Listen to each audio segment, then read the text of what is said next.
Delhi liquor policy కేసులో తనను arrest చేయడాన్ని ముఖ్యమంత్రి అరవింద్ కేజ్రీవాల్ సుప్రీంకోర్టులో సవాల్ చేశారు.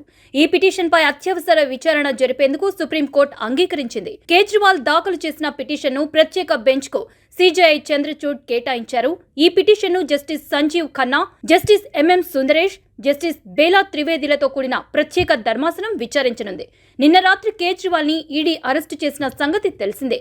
ఈడీ తనను అరెస్టు చేయకుండా ఆదేశాలు ఇవ్వాలంటూ కేజ్రీవాల్ వేసిన పిటిషన్ను నిన్న విచారించిన ఢిల్లీ హైకోర్టు ఈడీ అరెస్టు నుంచి రక్షించడానికి ఆదేశాలు ఇవ్వలేమని స్పష్టం చేసింది. ఈ తీర్పు వెలువడిన గంటల వ్యవధిలోనే కేజ్రీవాల్ నివాసానికి ఈడీ అధికారులు చేరుకున్నారు. దాదాపు 2 గంటల విచారణ అనంతరం ఆయన్ను అదుపులోకి తీసుకుని ఈడీ ప్రధాన కార్యాలయానికి తరలించారు.